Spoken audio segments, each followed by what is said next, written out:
Olá, boa noite. Bem-vindos a mais um resumo do dia, aqui no seu canal Causa Operária TV. 24 horas no ar. Nesta quinta-feira, dia 21 de janeiro de 2021, nosso programa 665, 665. Amanhã é o programa 666, o número da besta, né? Bom, nosso programa de hoje não vai falar da besta, mas vai falar de uma situação para lá de demoníaca, para lá de catastrófica, a qual está submetida o povo brasileiro, né? Sem testes e vacinas, com as vacinas que tem o pessoal furando a fila, o governo, através do Ministério da Saúde, recomendando o uso de piolicida para combater o Covid. Isso mesmo, remédio tradicional usado aí no combate à exterminação de piolhos, né? Nós vamos falar disso. Bom, nós vamos ver aqui também o problema das demissões na Ford. Hoje foram realizados atos em todo o país. Vamos debater a situação em Manaus, além de faltar oxigênio, agora a vacinação foi suspensa, né? Porque lá tem uma situação que é comum também, já tem denúncias em 11 estados do país e do pessoal está furando fila.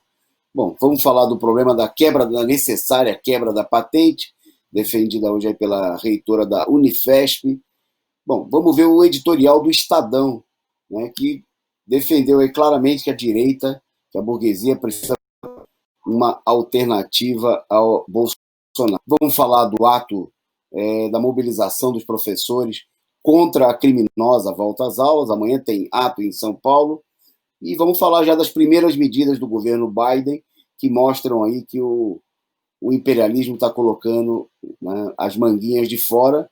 E também em nível internacional, entre outros assuntos, vamos destacar rapidamente, né, os lucros espetaculares da indústria farmacêutica. Teve monopólio da indústria farmacêutica, simplesmente que as ações subiram 1.500% em alguns meses, por conta da lucratividade dos negócios bilionários com as vacinas em torno da Covid, né? Mostrando, evidenciando claramente que isso aí nada tem a ver com efetivo combate à situação de pandemia que já matou mais de 2 milhões de pessoas, mas lucrativo negócio. Bom, vamos então para a nossa pauta. Boa noite a vocês que estão aí nos acompanhando, né? Hoje nosso programa acontece aí simultaneamente com o final da aula da Universidade Marxista, né, que está sendo apresentada aí em plataforma especial para os inscritos, né, pelo companheiro Rui Costa Pimenta. Se você ainda não se inscreveu, se você quiser assistir fora do horário, não tem problema, você pode acessar a universidade, a universidade de férias.pco.org.br e fazer a sua inscrição, né? Então, se você o tema da universidade você já sabe, né? Muita gente já sabe. Se você não sabe, o tema é o stalinismo, né? O que foi o stalinismo, uma análise marxista, né? Então, só para revisar aqui que eu cometi um erro, né? É universidademarxista.pco.org.br. Bom, e para começar o nosso programa, vou dar pelo menos uma notícia boa, pelo menos para a imensa nação vencer o Palmeiras por 2-0 aí pelo Campeonato Brasileiro e subindo aí na pontuação com um jogo a menos ainda. Parece que o Flamengo foi para terceiro lugar, campeonato que agora é liderado pelo Internacional, que ontem goleou o São Paulo. Amanhã tem. Isso foi tema aí, com certeza. Né? No final de semana vamos ter aí o Campeonato Brasileiro se aproximando da reta final. Você sabe que aqui na Causa Operária TV tem um excelente programa esportivo na zona do Acrião, né? Uma análise marxista dos acontecimentos do futebol, né? Da questão política que está por detrás desse esporte. Bom, mandar boa noite aqui para alguns amigos que estão conosco no chat, pedir a vocês aí que espalhem aí o link, né? Muita gente vai assistir aí na representação, tem centenas de pessoas que são assíduos aqui no nosso chat que estão assistindo aí a aula. Eu mesmo estava agora até há pouco assistindo a aula da Universidade Marxista, né? E o pessoal vai assistir depois. Então, mandar também um abraço para aqueles que nos assistem, né, fora do horário da transmissão ao vivo na reapresentação. Mas boa noite aí para o Lula Faria, o Fabriano Proletário, né? O Peão Preto estava por aqui. Que fazer? Né? A Andréia Paula, muito boa noite. Bom, para todos vocês aí, que o Natan Vinícius, o General Comunista e todo mundo que está por aí nos assistindo, compartilhem o nosso link. E você sabe, né, nosso canal é sustentado pela contribuição espontânea, independente daqueles que são membros do nosso canal e contribuem mensalmente, e aqueles que, sendo membros ou não, né, contribuem através da contribuição instantânea que você pode dar aqui no Superchat, né, no chat do nosso programa, mandando a sua contribuição instantânea, mandando a sua figurinha, ou também na vaquinha da Causa Operária TV. Bom, a nossa pauta começa nosso tempo é mais curto de hoje, né? E nós temos um tema importante, que são as demissões, a luta, né? Vamos ver se é uma luta efetivamente, contra as demissões na Ford. No dia de hoje foram realizados atos em várias unidades da Ford aí pelo país, né? Vocês têm imagens aí do ato realizado. Foram realizados atos aqui em São Paulo, na Bahia, em várias unidades da Ford pelo país afora, também no Paraná. Bom, e a gente tem aqui, né, nós vamos dar destaque, podia dar destaque a vários, mas vamos mostrar para vocês aqui, nós escolhemos um ato, né, dentre os que nossa corrente aí participou pelo país afora, um ato importante que é a maior fábrica da Ford, cujo anúncio de fechamento está sendo feito agora, né, porque em São Paulo teve atos, por exemplo, mas as fábricas da Ford, infelizmente, já estão fechadas há algum tempo, né? Bom, e o primeiro, nós vamos mostrar aí uma sequência de vídeos, queria que vocês prestassem chamar atenção para vocês, todos nós prestassem bastante atenção. O primeiro vídeo é de um companheiro nosso da corrente sindical Causa Operária, do PCO, o Pero Érico, falando do ato.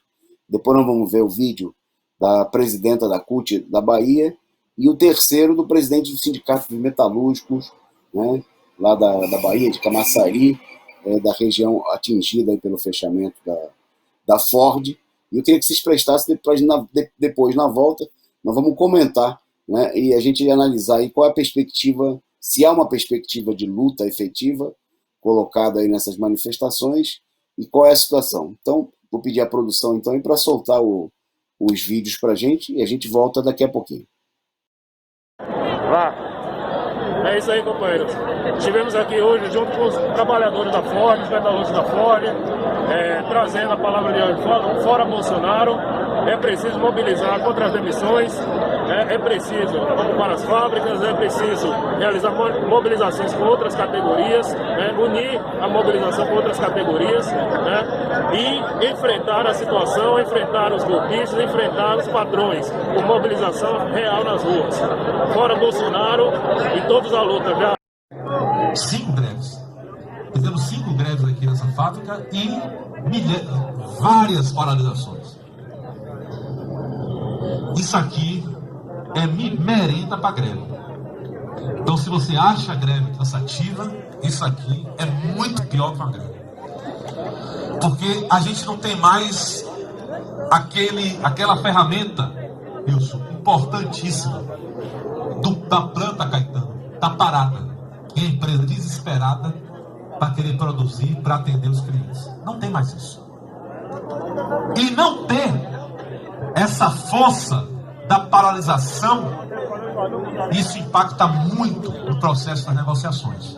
O que nós temos que fazer agora é o que nós estamos fazendo. É a comoção social, é o envolvimento da sociedade, é a participação das instituições, como o Ministério Público, Justiça do Trabalho e todos os órgãos, Câmara de Deputados Estadual, Federal, Senado. Infelizmente, só a Presidência da República que não tem sensibilidade para o que está acontecendo. É juntar tudo isso para que a gente possa ter proveitos.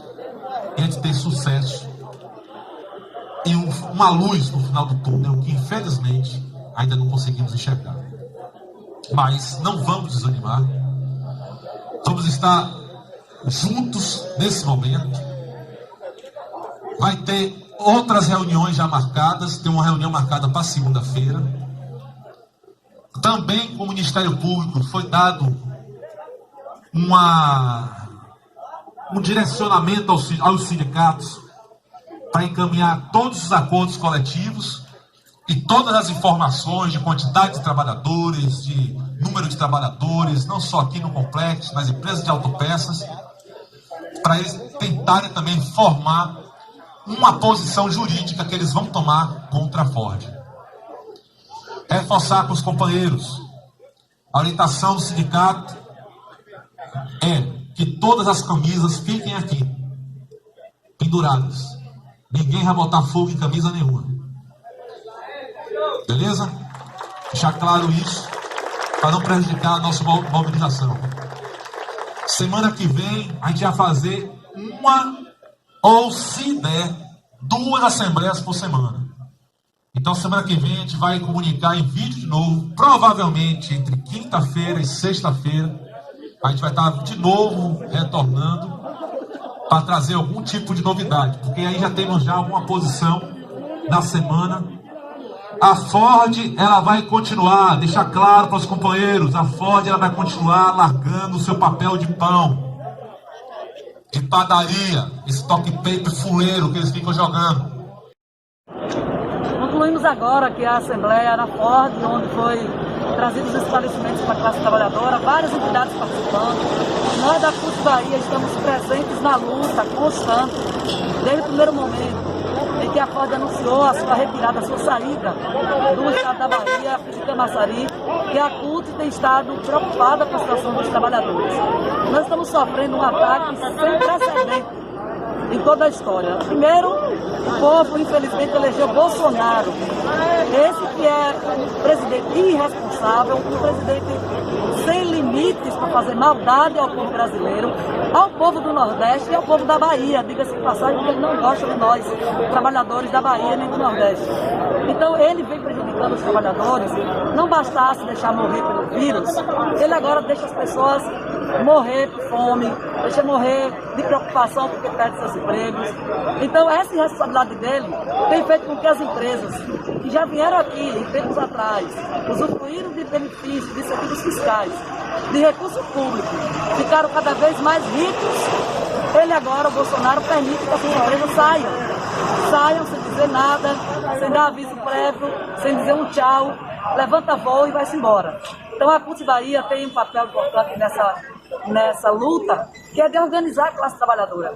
Não são só os trabalhadores dessa planta aqui que estão sendo prejudicados. Na base da nossa central, na base da CUT Bahia, vários trabalhadores, muitas empresas que prestam serviço para fora, estão demitindo também os trabalhadores sindicalizados.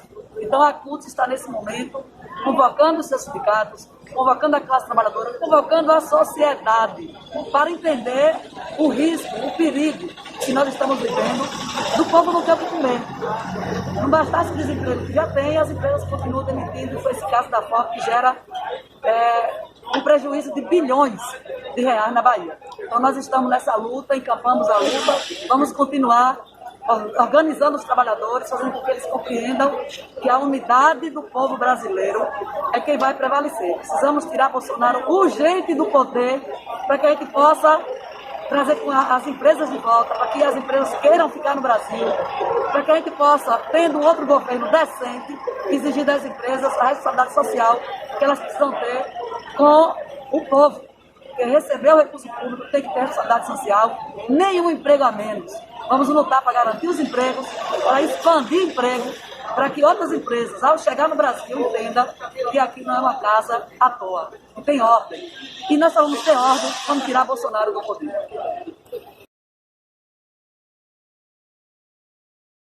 Vocês viram aí as três vídeos. Primeiro, o companheiro da coordenação da nossa corrente sindical Causa Operária lá na Bahia, companheiro Eric, companheiro do PCO, depois o presidente do sindicato dos metalúrgicos lá de Camaçari, ele que é da CTB e do PCdoB, né? E por último a presidenta da CUT da Bahia. Eu queria destacar rapidamente, né? Isso aí vale todo um programa, um destaque aí no nosso programa Análise Sindical. Mas queria destacar muito claramente o problema da falta de perspectiva. O discurso do sindicalista, quem não prestou atenção, depois pode rever, né? Aqui no nosso programa você tem como rever, depois voltar aí no programa. O discurso do presidente do sindicato dos metalúrgicos parece um choro, né? Para dizer para os operários praticamente que não dá para lutar, né?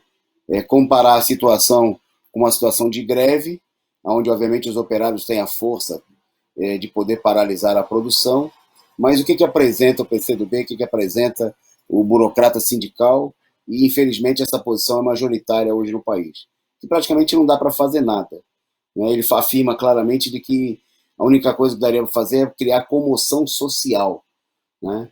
Agora, nem de longe é apresentada uma perspectiva de luta para os operários, para a classe trabalhadora, que nesse momento significaria ocupar a fábrica. Inclusive é importante que se diga, em Camaçari, a fábrica, os operários ainda estão sendo chamados a continuar a produção para produzir peças, né, para manter aí estoque nas oficinas da Ford no país, né? Tem um papel importante o que está sendo feito nesse momento. Os operários estão sendo pressionados a fecharem acordos em torno aí da demissão, acordos miseráveis, relataram aí aos nossos companheiros do PCO que lá estiveram, acordos inferiores aos miseráveis planos de demissão voluntária que aconteceram no passado, né? E o dirigente sindical pega o microfone para dizer que agora o que dá para fazer é para correr atrás de governador, de prefeito, de deputado, ou seja, absolutamente nada, porque nunca a classe operária brasileira resolveu nada, nenhum dos seus problemas fundamentais, com essa política sem pé nem cabeça de ficar correndo atrás de bandidos políticos da direita que domina o Congresso Nacional, né? E quando há uma solução tradicional da luta da classe operária no Brasil e no mundo, precisaria ocupar a fábrica, né? Colocar a fábrica sob o controle dos operários, defender a estatização da fábrica sob o controle dos trabalhadores, porque os trabalhadores podem, né, produzir, podem efetivamente sem a presença dos patrões. E para isso tem que ter uma decisão política, tem que ter uma vontade de luta, que evidentemente nesse momento a gente não consegue enxergar nem com uma luneta, nem com muito boa vontade nas direções sindicais, né? Que se dividem nesse discurso comoção social, responsabilidade social. Quem vai convencer a empresa a ter responsabilidade social? Nem aqui, nem na China, né? Isso aí é conversa fiada de político, é discurso do Joe Biden, do João Dória. A empresa com responsabilidade social, né? A única maneira de impor alguma responsabilidade à empresa é através da luta e da pressão da classe operária. Quem acredita nisso, acredita em Coelhinho da Páscoa, Papai Noel, né? Acredita na seriedade do Bolsonaro, né? Na honestidade do João Dória, e por aí vai, né? Que é o que essa política, a que ponto chega a política de submetimento da esquerda, né? A política de compromisso, de conversação, buscar a comoção. O caminho é outro, companheiro metalúrgico, companheiro operário, não só da Ford, companheiro de todas as categorias. Sem luta, sem enfrentamento com os patrões, sem ocupar as fábricas, sem resistência, o trabalhador vai continuar levando um pé na bunda, né, e vai continuar sofrendo, né, com a situação de desemprego que nós temos hoje no país. Bom, nós vamos em frente aqui na nossa pauta, com certeza nós vamos voltar a esse tema aqui na Rede Causa Operária, no nosso diário Causa Operária, causaoperaria.org.br e nos outros programas do nosso canal. Bom, destacando agora a crise em torno da vacina, né?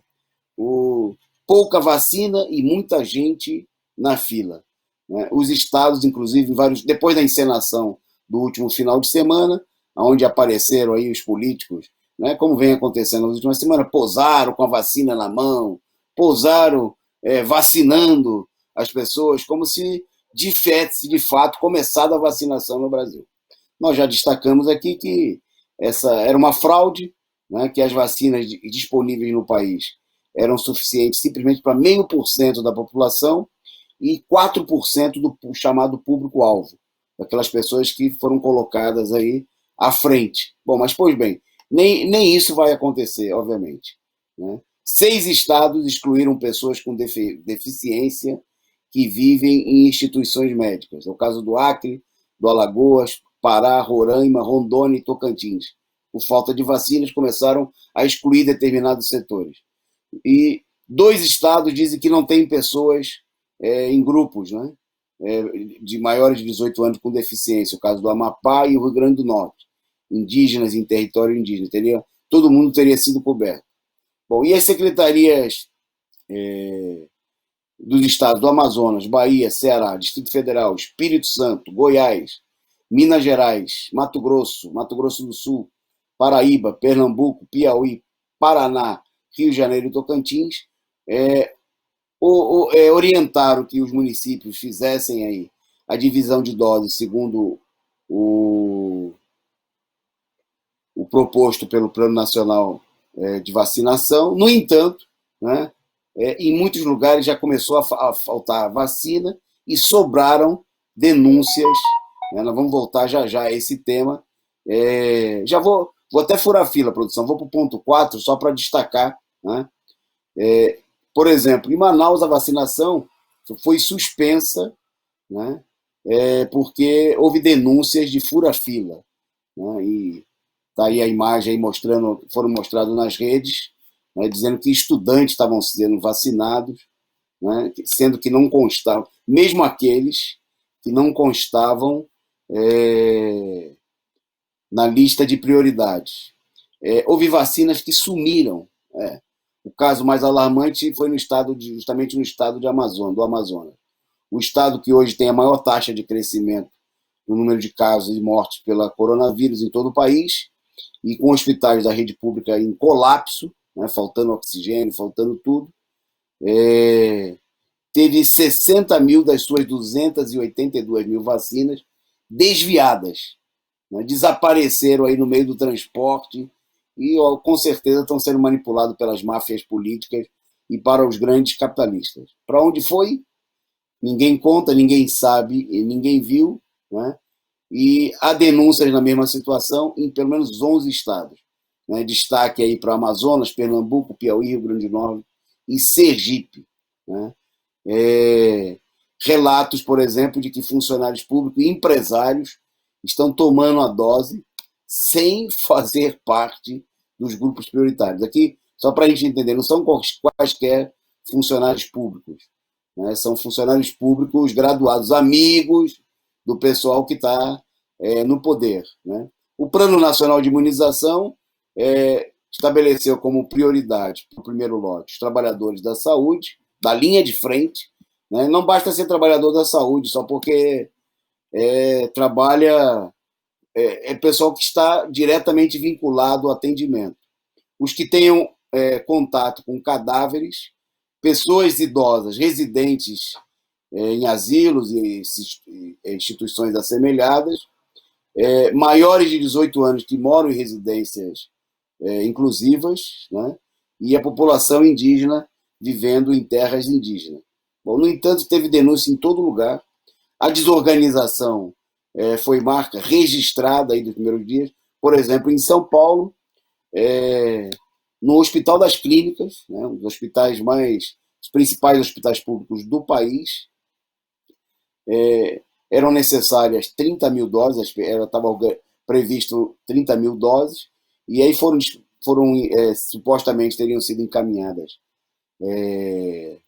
25 mil doses, e 5 mil, sobrou para quem? 5 mil trabalhadores terceirizados, né, acabaram ficando sem receber a vacinação. Quer dizer, a política para lá de criminosa, né? No meio da pandemia, começam a aparecer os casos de sumiço, de desvio de vacina, né? De privilégio das pessoas vinculadas aí aos setores do Estado, né? Filhos de políticos, prefeitos, uma bandalheira, né? Total e absoluta, né? Numa situação, evidentemente que isso não teria nenhuma importância, né, se houvesse no país em uma quantidade devida, com sobra, com folga, houvesse um verdadeiro plano nacional de vacinação. Né? Mas o que nós temos aqui é uma amostra grátis. Né? Como nós dissemos no início, a quantidade de vacina disponível nesse momento corresponde a 0,5%. Hoje foi anunciado aí que estaria já vindo num voo para o Brasil para chegar amanhã, no começo da tarde, 2 milhões de doses da AstraZeneca, né? A vacina produzida na Índia, né? E que um dia, quem sabe, será produzida também no Instituto na Fundação Oswaldo Cruz, na Fiocruz, no Rio de Janeiro, né? Esse é o acordo estabelecido, desde que o pessoal receba, né, aí os insumos necessários para a produção. Eu queria destacar nesse problema da fura-fila que um exemplo, né, que a gente não encontra raramente, nós não vamos encontrar na direita. E quando a gente encontra, é porque é uma falsificação, a pessoa está fazendo para disfarçar. Né? A ex-presidenta Dilma Rousseff, derrubada aí pelo golpe de Estado de 2016, ela recusou o convite, né, do governador João Dória para participar da vacinação simbólica, na qual o governador, para fazer campanha, como ele vem fazendo com a vacina, pretende reunir ex-presidentes da República no próximo dia 25. E a alegação da companheira Dilma foi a seguinte: é inaceitável furar a fila, que deve ser estritamente respeitada por todos os brasileiros. Disse ela: agradeço, mas diante das circunstâncias, tenho o dever de recusar a oferta, por razões éticas e de justiça, né? Disse a Dilma em nota publicada em seu site. E acrescentou: o Plano Nacional de Vacinação deve ser respeitado. E se é certo que a vacinação já começou, não há montante de vacina disponível para que eu, agora, seja beneficiada. Está aí o exemplo da presidenta Dilma, né? Um exemplo incomum, né, que você não vai encontrar aí entre a máfia de políticos da direita, que desde aí dos municípios do interior e nos altos escalões aí do Estado, né, estão aí, além de montarem toda a operação farsesca da vacinação sem vacina, né, as poucas vacinas existentes ainda estão sendo usadas aí para benefícios, privilégios. Tem o caso aí da carteirinha. Essa carteirinha aí é interessante, tem essa imagem aí, é que as denúncias são, por exemplo, que o pessoal estava vacinando estudantes que não estão nos hospitais, trabalhando diretamente com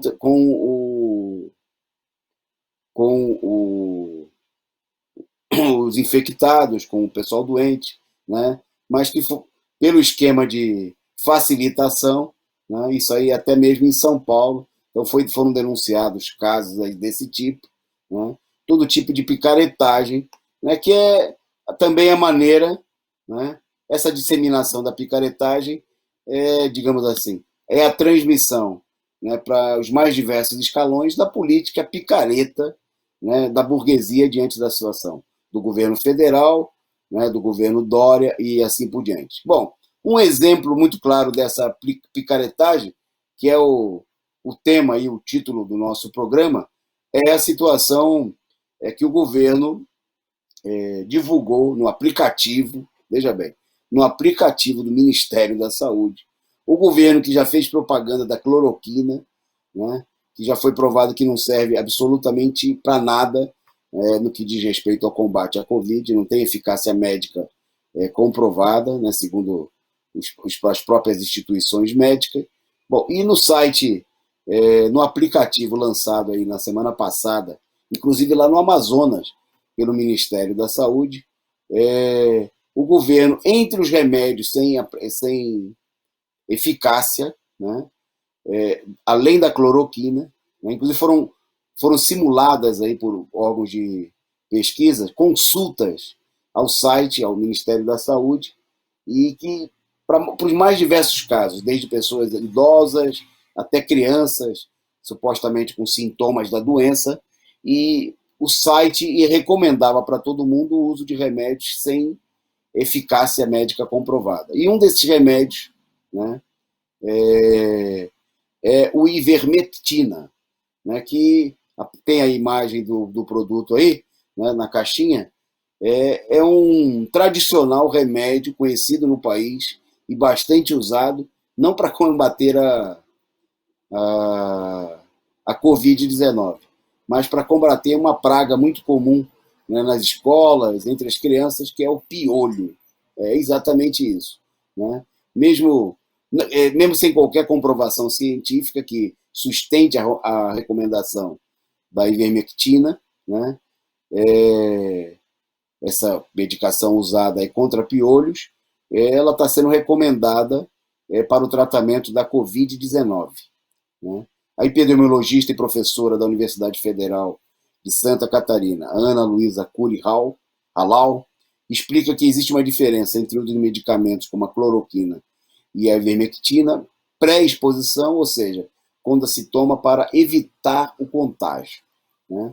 E desaconselhou, né, como a maioria dos especialistas, né, ninguém que tenha juízo, né, vai seguir a recomendação do Bolsonaro, né, que várias vezes aí bancou o garoto propaganda da cloroquina, né, que recebeu do Trump, né, uma das principais, quem sabe, uma das principais medidas do governo Trump, né, em apoio ao Brasil foi mandar para cá milhões, né, de comprimidos da cloroquina, e o Bolsonaro, em troca disso, aí virou garoto propaganda, né, beneficiando. Aí o Exército comprou, né, e as estimativas são que as reservas desse produto no país, né, são suficientes para 11 anos, para a média do uso regular que ele tem, que não tem nada a ver, né, com o combate à Covid-19.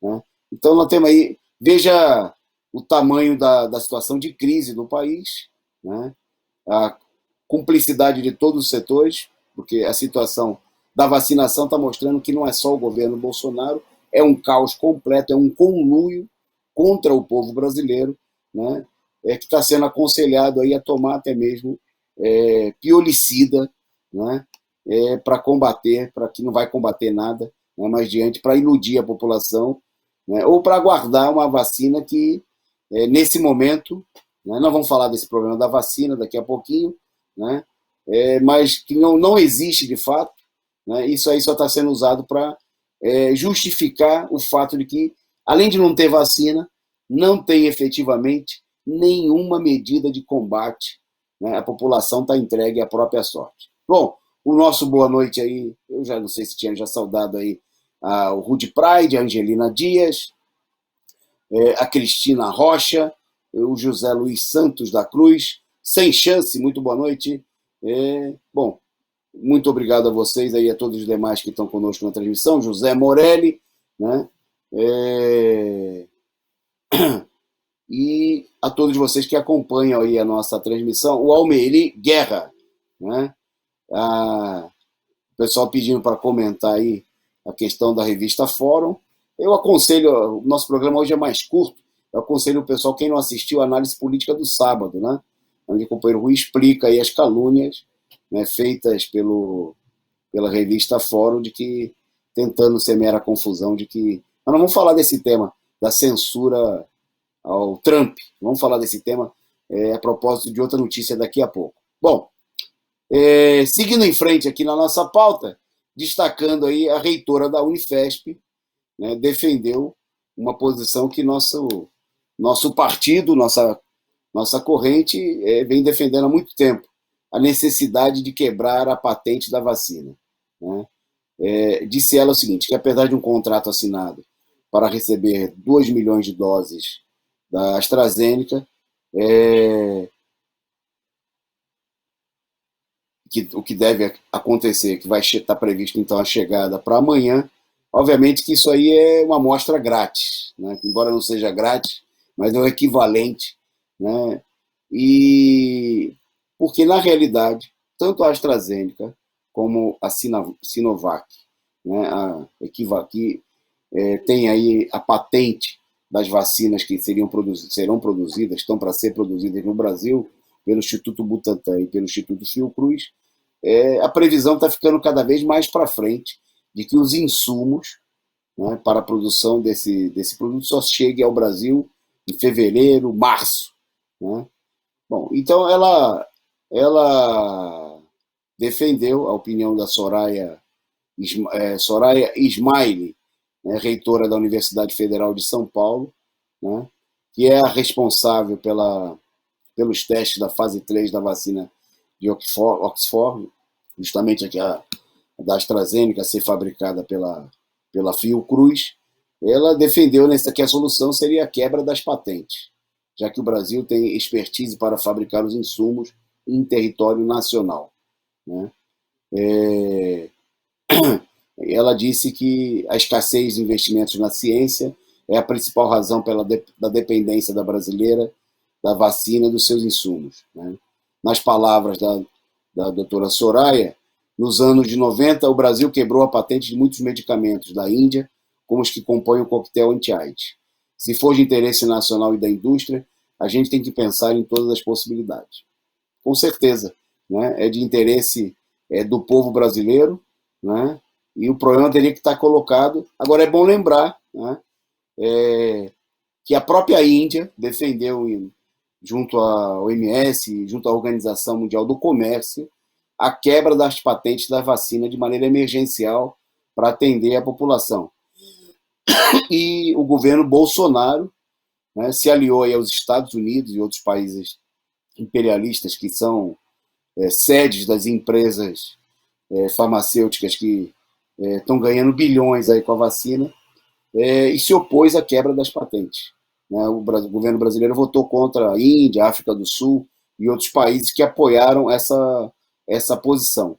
Né? Então é necessário, é evidente, né, que para adotar uma medida como essa seria necessária uma luta nacional, né, para inclusive derrubar aí, para colocar para fora o governo que não quer quebrar a patente, não quer nem mesmo vacinar a população, porque o que nós temos aí é um teatro, né, é uma encenação, um teatro dos horrores, porque o resultado não é, infelizmente, a vacinação da população, né, mas é uma ínfima minoria, né, é a falta de investimento, inclusive junto aí, como declarou aí a reitora da Unifesp, né, a falta de investimento em pesquisa, né, para potencializar de que o Brasil, nesse momento, não tivesse nessa situação de penúria.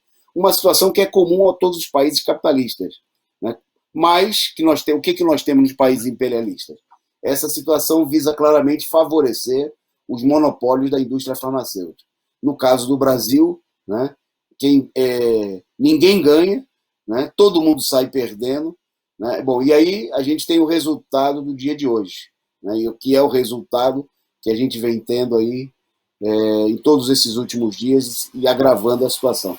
O Brasil registrou hoje 1.335 mortes pela Covid nas últimas 24 horas e ultrapassou a marca de 214 mil mortos. Né? O país voltou a ter a média, só para a gente, de mais de 1.000 mortos por dia, né? Um crescimento de 16% em relação a 14 dias, que já era muito alta. Né? Há tempo que o Brasil não tinha uma média dos últimos 7 dias superior a 1.000 mortos. Né? Nós batemos na semana passada, chegamos na última semana, e agora a média, né, semanal dos últimos 7 dias supera aí, chega a 1.010 mortos, isso em números oficiais, né, que a gente sabe subnotificados, por exemplo, como é o caso do aumento de casos nas últimas 24 horas, foi apresentado aí como sendo de 59.946, praticamente 60 mil casos a mais, né, mantendo aí um crescimento numa situação já de alta, né, que não ininterrupta nas últimas semanas, né, e a situação ela continua subindo, pelo menos nesse momento é apresentado em alta. Alta, quando a gente fala em alta, não é que cresceu um pouquinho, né, porque eles inventaram uma maneira de disfarçar a alta. Então, aquilo que é apresentado oficialmente como sendo uma situação de alta é uma alta superior a 15%. Né? É o caso de Minas Gerais, São Paulo, Mato Grosso, Amazonas, Roraima, Tocantins, Alagoas, Pernambuco e Sergipe. E aí você tem os casos de estabilidade, né, que são casos que houve ou um crescimento até menor do que 15%, ou um decréscimo inferior, né, a 15%. Rio Grande do Sul, Espírito Santo, Rio de Janeiro, Goiás, Pará, Rondônia, Bahia, Maranhão e Piauí. Né? A situação, o país, nesse momento, só para a gente ter um caso, chegou aí a vacinar apenas 109 mil pessoas, né? E esses aí são os dados de ontem, né, do Ministério da Saúde, esse quadro que vocês viram aí, importante, mostrando o número de casos, né, com São Paulo liderando por larga margem, com mais de 50 mil mortos, né, no governo do científico Dória, né, seguido aí na quantidade de mortos do Rio de Janeiro, com 28 mil mortos, né?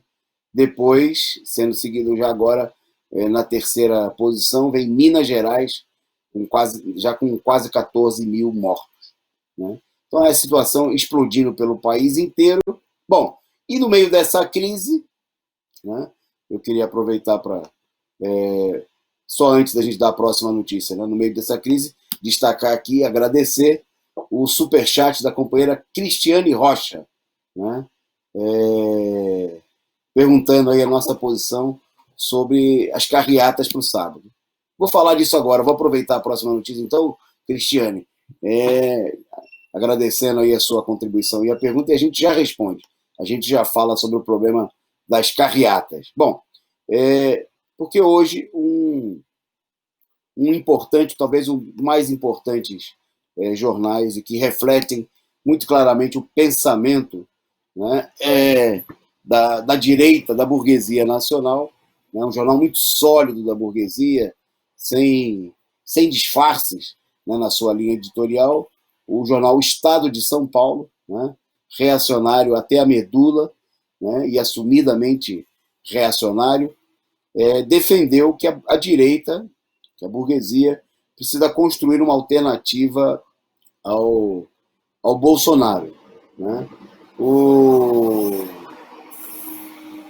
jornal, vocês estão vendo aí, uma das frases aí que foi destacada aí do editorial do Estadão, apresentou aí o Bolsonaro como o mais inepto presidente da história e só se segura porque não foram reunidas as condições políticas para o seu afastamento constitucional.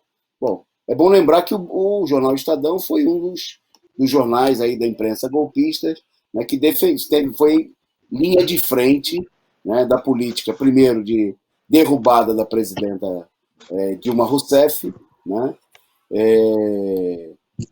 e depois de toda... Bom, lutou aí arduamente, né, para que se estabelecesse aí um governo de um candidato de consenso da burguesia, que representasse a burguesia direitista que derrubou a presidenta Dilma, né, o candidato do jornal era, né, de toda a imprensa golpista, o Geraldo Alckmin, o candidato preferencial, né, mas, bom, não tendo outra alternativa, toda essa burguesia se debruçou aí, se dirigiu em apoio ao Bolsonaro. Foram os pais do Bolsonaro, né, e procuraram aí apoiar o Bolsonaro o quanto possível nos seus ataques contra o povo brasileiro. O que o jornal está expressando aí é que se criou um impasse, né, porque o governo tem não tem mais o apoio dos principais setores da direita, da burguesia. Na realidade, nunca chegou a ter, né, enquanto opção preferencial. A burguesia apoiou para derrotar a esquerda, né? Mas a burguesia, e o editorial do Estadão assinala isso muito claramente, não conseguiu ainda reunir as condições, né, se unificar por detrás de uma alternativa comum, né? E eles falam, o jornal do Estadão aponta claramente que esse é o principal problema, né? E eles falam o seguinte, que para fazer isso daí é preciso ter uma política de construir uma alternativa a Bolsonaro, dizendo claramente, né, que é preciso manter a política de ataques à população. Vou ler para vocês Eles falam claramente que é preciso ter uma alternativa contra a esquerda e contra o Lula, né? A quem o editorial aproveita para atacar de corrupto, incompetente, né, na tradicional linha direitista do jornal. O jornal diz o seguinte, que a política tradicional deve ser capaz de convencer os eleitores de que é preciso fazer sacrifício. Quer dizer, precisa ter um candidato da direita, né, da direita tradicional, capaz de convencer os eleitores que é preciso fazer sacrifício. É porque o povo brasileiro está vivendo uma vida muito boa, quase não tem sacrifício, né? É muito emprego, é muita comida demais, não tem ninguém passando fome. Então o jornal defende. Bom, e sobretudo, diz o jornal, que não se alcançam soluções reais para os problemas fora da concertação política proporcionada pelo debate público e legitimado pelas instituições democráticas, ou seja, negação do bolsonarismo, né? E aí eles acrescentam o seguinte, né, que aí eu já até vai dar gancho para a gente discutir o que a companheira Cristiane propôs aí. Não basta ir às redes sociais para atacar o Bolsonaro. Veja, isso é a direita falando. E cobrar o impeachment. É preciso construir um discurso político forte para reduzir a clientela do presidente. O que o jornal está dizendo? O seguinte, que apesar, né, do Bolsonaro ter perdido aí parte do apoio da sua base social, né, ele ainda é o político da direita que tem mais apoio no país. Então, que é preciso reduzir o apoio dessa clientela do presidente, né, e, diz o jornal, oferecer uma alternativa concreta aos desencantados que ele cooptou, né? Bom, essa situação, o que está mostrando, companheiros, e é da maior importância, né? Está mostrando aí a divisão nas fileiras da burguesia, e que é preciso, o Estadão está dizendo, a gente precisa se unir aqui, direita, univos, né, o chamado do Estadão, para achar uma mobilização, um caminho comum. Obviamente que esse caminho não pode ser achado para a esquerda, se trata do oposto, né? Se trata de ter uma perspectiva de luta que não tem a ver se unificar com o Estadão, né? O chamado que o Boulos e outros setores estão fazendo, a carreata no sábado, é justamente a política de se juntar com o Estadão. Não é oferecer uma perspectiva de mobilização do povo e dos trabalhadores.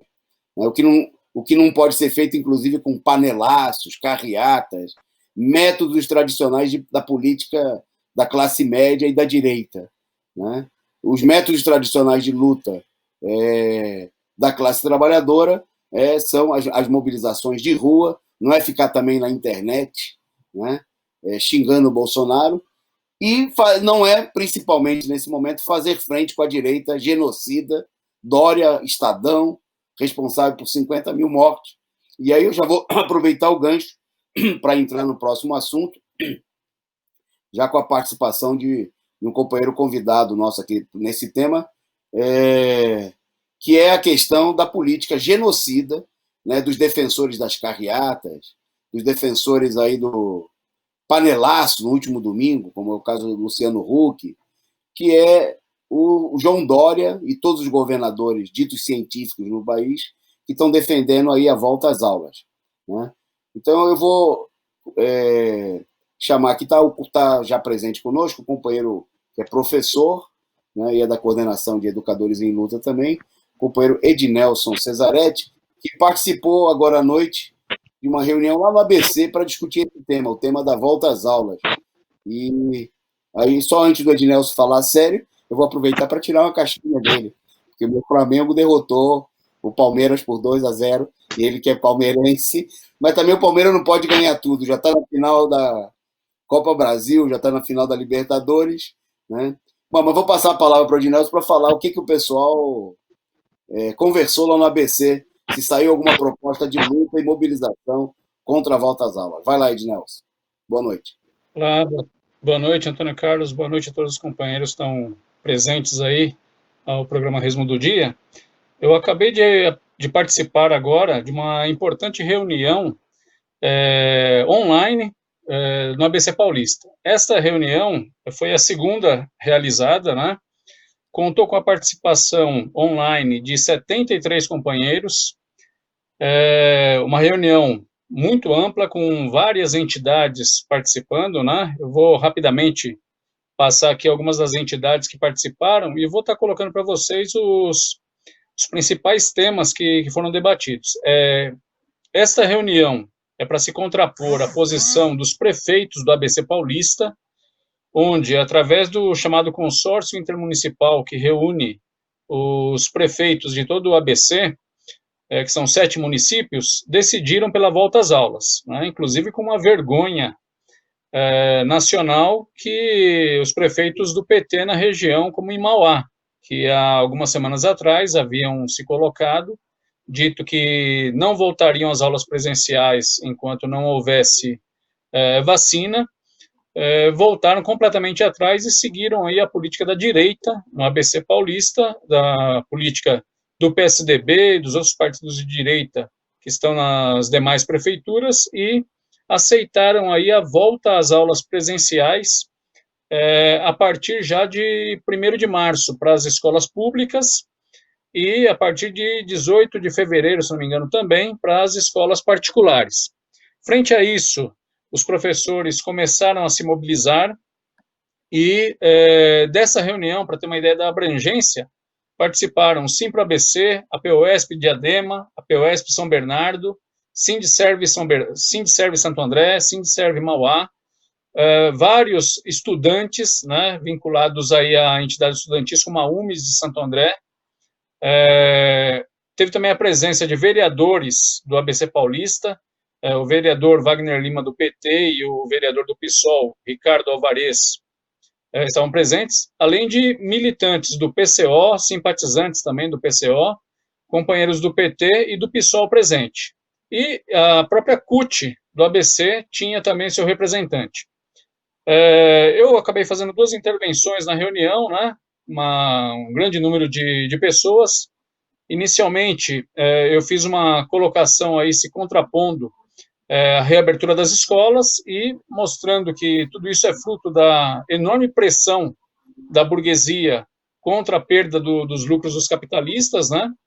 E já coloquei, inclusive, uma situação que acabou gerando um debate, mas teve muito apoio de vários companheiros, a questão dos atos, de se organizar atos presenciais, porque esta reunião já havia colocado, na reunião passada, como até uma companheira simpatizante do PCO me colocou outro dia, não é o ideal, mas já é um avanço, né? Então eles iniciariam com carreatas.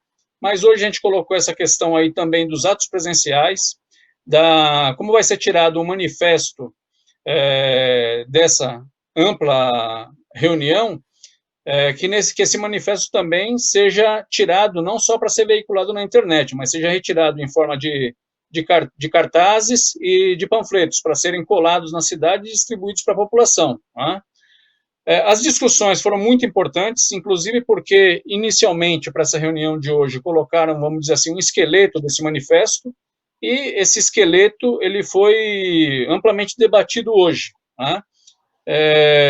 Eu gostaria aqui de colocar, que vai dar para ter uma ideia, né, que foi a fala final nossa, até por conta de que a minha fala inicial gerou muito debate, alguns companheiros se colocaram contra a questão dos atos presenciais, né, mas aí eu procurei chamar novamente atenção para essa situação, que a pressão é uma pressão econômica da burguesia. A pressão da burguesia não é para comprar testes, vacina, merenda para os alunos que estão passando fome, acesso tecnológico, no caso do ABC, onde, por exemplo, onde eu trabalho, em Santo André, fizemos durante todo o ano passado o ensino remoto. A pressão é para a burguesia elevar os seus ganhos nesse período. Tá? Nós já muitas vezes colocamos a questão do PIB mundial, que a tendência é cair 1,5% nos próximos anos, e isso é muito dinheiro para a burguesia. Tá? 1,5% pode parecer pouco, mas isso significa muito dinheiro. Oi? Perdão, Antônio Carlos. Deixa eu só aproveitar, só linkar esse tema, até pelo nosso tempo, o nosso programa está quase terminando. Eu queria que você falasse o seguinte, foi debatido, amanhã nós temos uma atividade muito importante, que é um ato convocado pela POESP, né, que nós estamos convocando também nós de Educadores em Luta, e eu queria saber se a reunião discutiu essa iniciativa e se tem aí companheiros do ABC vindo participar dessa manifestação que acontece amanhã, a partir das 10 horas, na Praça da República. E vou pedir que, enquanto você fala, a produção coloque aí já os cards aí sobre o ato de amanhã. Vai lá. Foi colocado, sim. Já na minha fala inicial, eu coloquei a organização do ato, né, pela POSP e pela Corrente Sindical Causa Operária, né, chamando o ato presencial de amanhã em frente à Secretaria da Educação, contra a volta às aulas em São Paulo, inclusive enfatizando que a luta de amanhã vai ser também um reflexo para a luta dos outros municípios, né, porque em São Paulo, no estado de São Paulo, com João Dória já impondo a volta às aulas a partir de 1º de fevereiro, essa luta é essencial, né? A luta dos professores do estado de São Paulo, dizendo não à volta às aulas, entrando em greve contra a volta às aulas presenciais nesse momento, que vai elevar o genocídio a uma escala muito mais ampla, né? Tem que ser apoiado. Eu tive que sair da reunião justamente no momento para poder participar, como eu havia me comprometido já com vocês, tive que sair da reunião antes de finalizar os debates. O pessoal ainda estava discutindo todos os encaminhamentos, né? Mas, pelo chat, deu para perceber um apoio muito grande de vários companheiros, né, com a questão da organização da luta presencial. Um dos companheiros, inclusive estudantes, logo após a minha fala, né, teve a minha fala e teve a de um companheiro do PCdoB, que foi contrário às manifestações presenciais. Esse estudante colocou: os professores têm carro, os estudantes não. Né? E, inclusive, esse estudante havia colocado que fosse permitido que eles participassem presencialmente da reunião. Eu defendi isso, enfatizei isso, né, porque a luta concreta que vai fazer esses picaretas, que agora já não tem mais a pressão das eleições. No ano passado eles tinham as eleições para ficarem enrolando com a volta às aulas. Agora eles não têm mais a pressão das eleições, eles virão para cima. E para a gente contrapor isso, só a luta nossa firme na rua. Ok, eu queria agradecer aí a sua participação. Eu já convido você, amanhã nós vamos fazer um balanço do ato de São Paulo, está convidado, né, junto com outros professores, a gente fazer uma rodada de conversa aqui à noite. Queria reforçar a importância do ato de amanhã, todos na Praça da República, porque a conversa de que a gente não deve fazer ato de rua, né, se a gente não se mobilizar, os professores, milhões de estudantes, serão empurrados para dentro das escolas. Então, ou a gente luta de maneira organizada, consciente, né, porque carreata, panelaço, peidaço, né, manifestação na internet, não vai dobrar, né, crápulas inimigos do povo, genocidas como Dória, Bolsonaro, né, os prefeitos aí do ABC e de todo o estado de São Paulo. É preciso uma mobilização efetiva, então é melhor lutar, correr o risco na luta com as devidas precauções, vamos levar lá máscaras, baldes de álcool gel, etc., né? Mas é melhor lutar um dia ao ar livre do que ser colocado aí para ser contaminado, nós, os estudantes. Então, obrigado, Ednelson. A gente volta amanhã com esse tema. Só para encerrar o programa, eu queria destacar, né, uma notícia aqui muito importante que tem a ver com esse tema que nós discutimos aqui agora, né?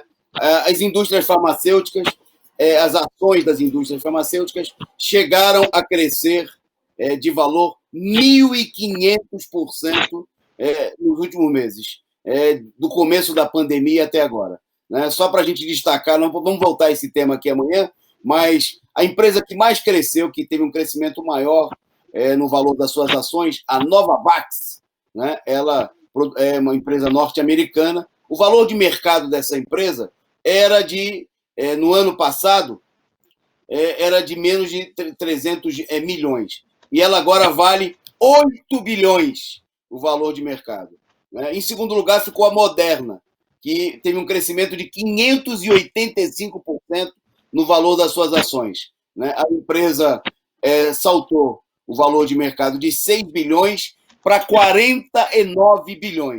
Então é disso que se trata, né? O que nós temos aqui é uma política de